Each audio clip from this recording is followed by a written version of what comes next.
आप सुन रहे हैं द क्विंट और मैं हूं अलिफ। मैं कहानियां सुनाता हूं, कुछ किस्से, कुछ कहानियां जो यादों से बुनी हैं, कुछ सपनों की कहानियां और कुछ अपनों की कहानियां। आज की कहानी का नाम है गुल और गुलशन। अब कहानी इमेजिनेटिव है या रियल, वो आप तय करेंगे। मैं तो बस कहानियां सुनाता हूं।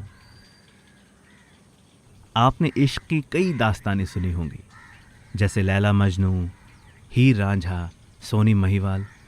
आज मैं आपको एक ऐसी ही इश्क की कहानी सुनाने जा रहा हूं। और आपने कड़ी राइवलरी की मिसालें भी तो सुनी होंगी, जैसे नॉर्थ कोरिया, साउथ कोरिया, जैसे अमेरिका, रशिया, इसराइल, पैलेस्टीन, या यहाँ वाला इंडिया पाकिस्तान। आज मैं एक और राइवलरी की भी कहानी सुनाने जा रहा हूं। ये कहानी है हमारे गांव की। पूरा का पूरा गांव दो मोहल्लों के बीच में बटा हुआ था। मजाल थी कि एक मोहल्ले का कुत्ता भी दूसरे मोहल्ले में जा पाए। इंसानों की तो बात ही नहीं थी। राइवलरी इतनी बढ़ गई थी कि मसला बस यूनाइटेड नेशंस पहुंचने वाला था। साल था 2008 और जगह थी कश्मीर का एक छोटा सा गांव, गुलिस्तान। नाम ही बड़ा दिल लुभाने वाला है ना। और हमारे गांव की बात ही कुछ अलग है। दिन तो बस चाय की चुस्कियां लेते हुए और परिंदों के चहचहाने से शुरू होता है और ख़त्म होता है मस्जिदों से गूंजती अजानों और पास के गुरुद्वारे की गुरबानी के साथ। एकदम जन्नत। खैर, गुलिस्तान की बात किसी और दिन करते हैं। आज की कहानी है गुल और गुलशन के नाम। कुम्हारों के मोहल्ले का गुल और शाह मोहल्ले की गुलशन। गुल और गुलशन, नाम में ही रिश्ता अच्छा लगता है ना। और शायद इसीलिए ये बचपन से एक दूसरे के इश्क में गिरफ्तार थे। गुल और गुलशन दोनों एक ही स्कूल में पढ़ते थे। वो एक दूसरे को केजी क्लास की छोटी सी उम्र से जानते थे। उनकी कहानी उनके साथ ही गुलिस्तान की गलियों में बड़ी हुई। वैसे तो गुलशन के घर वाले इतने कट्टर थे कि दूसरे मोहल्ले की हवा तक रास ना आए।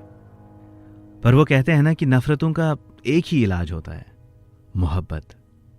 जितनी नफरतें इनके बड़ों में एक दूसरे के लिए थी, गुल और गुलशन ने उतनी ही शिद्दत से एक दूसरे से मोहब्बत की थी। हाँ, वो अलग बात है कि उनकी मोहब्बत बचते बचाते, छुपते छुपाते परवान चढ़ती रही। गुल और गुलशन का इश्क बचपन की सादगी जैसा था, जैसे मानो रूह और जिस्म का रिश्ता। दोनों ने एक दूसरे के दिल पे पीएसए लगा लिया था।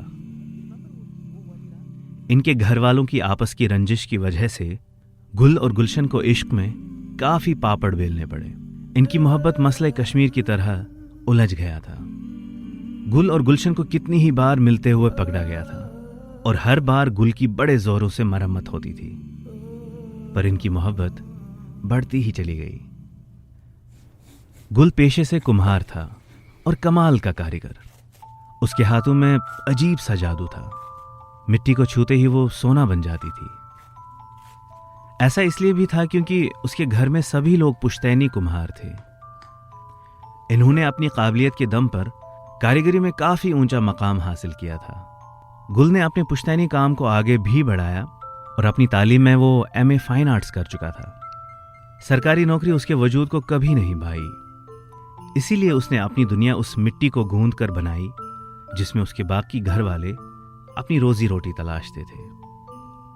लोग उसकी कारीगरी की मिसालें देते फिरते थे और हमारे गांव में ये सबको पता था कि गुलशन उसकी कारीगरी और उसकी सादगी वाले मिजाज को देखकर उससे मोहब्बत कर बैठी थी। लेकिन 2008 कश्मीर के साथ साथ इनकी मोहब्बत का भी नाजुक तरीन साल था। 2008 में हजारों की तादाद में लोग सड़कों पर आ गए थे। हर गली, हर कूचे में नारे गूंज रहे थे। माहौल और मौसम दोनों गर्म थे। हर तरफ अफरा तफरी मची हुई थी। लाल चौक में हर दिन रैलीज निकलती थी और फिर महीनों तक का कर्फ्यू। इन दिनों हमारे गांव में एक और तरह की भी रैली निकलती थी, जिसकी किसी अखबार या किसी टीवी चैनल पर कोई सुर्खी नहीं आती थी। वो थी गुल और गुलशन की मोहब्बत की रैली जहलम के किनारे। सख्त तरीन कर्फ्यू की परवाह ना करते हुए इनका मिलना जारी रहा। आखिर पाबंदियां तो जिस्मों पे लगती है, दिलों पे नहीं। अफसोस ज़माना इस चीज़ को बड़े देर बाद समझता है। जून 10 का वो बेरहम दिन था। गुल हर बार की तरह कर्फ्यू की परवाह किए बगैर गुलशन से मिलने निकल गया। गुलशन हर बार की तरह जहलम के किनारे अपनी गुल के इंतज़ार में थी। 2 से 3 बज गए, फिर 4, फिर 5 और यहाँ तक कि दिन भी रुखसत हो गया और शाम आ गई। पर गुलशन का इंतज़ार ख़त्म नहीं हुआ। गुल उस दिन आ नहीं पाया, पर उसके नाम की एक खबर आ गई। 2008 की उस आग की लपटों में कई सारी जानें गईं। कई सारे फूल खिलने से पहले ही उजड़ गए। कितने ही घरों के चिराग अचानक बुझ गए। गुल हजारों और अपने जैसों की तरह लापता हो गया। लापता यानी डिसअपियर, न जिंदा न मुर्दा। कश्मीर में डिसअपियर सिर्फ एक लफ्ज नहीं बल्कि एक ऐसा घाव है जो आज तक भरा नहीं। हजारों गुलशनें अपने गुलों की इंतजार की राहें देखते देखते जिंदगी गुजार रही हैं और वो इंतजार मानो खत्म होने का नाम ही नहीं ले रहा। गुलशन की दुनिया बसते बसते उजड़ गई थी। ऐसा कोई दफ्तर, कोई थाना या कोई कोना नहीं था जहां पर गुलशन ने अपने गुल को न ढूंढा हो। दिन, हफ्ते, महीने, यहां तक कि 10 साल बीत गए और गुल की कोई खबर नहीं आई। गुलशन की हालत ऐसी थी जैसे कोई मुसाफिर हजारों मील का सफर काट के आया हो और उसे न खाने पीने की परवाह हो और न अपने वजूद की। इश्क इंसान को फना कर देता है, ऐसा किताबों में बहुत पढ़ा था, पर गुलशन को देखकर उस बात का सही सही अंदाजा हो जाता है। उस दिन गुल के साथ क्या हुआ, इसका जवाब किसी कोर्ट, किसी थाने में नहीं मिलता। गुलशन की मोहब्बत अधूरी तो थी पर सच्ची थी। वो आज तक गुल की वफादार रही और शादी नहीं की। गुलशन के दिल का पीएसए अभी तक नहीं हटा। वो हर बार, हर कर्फ्यू में गुल का ही इंतजार करती रहती है। गुलशन अपने आप में ही 21st सेंचुरी की हब्बा खातून बन चुकी थी, जो अपने यूसुफ के इंतजार में जुल्मतों के दिन गुजार रही है। इन दोनों की जुदाई बस एक दिन से हुई थी और इंतजार सालों तक खत्म न हुआ।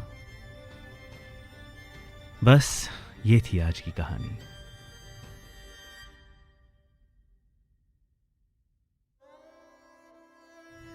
गुल और गुलशन की ये कहानी आपको कैसी लगी? मुझे लिख के भेजिए कमेंट्स में।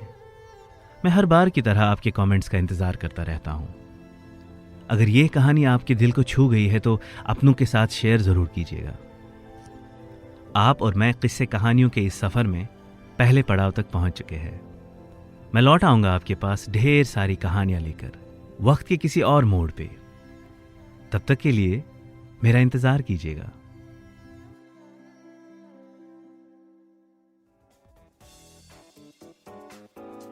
Thanks for listening. Log on to the Quince website and check out our other podcasts.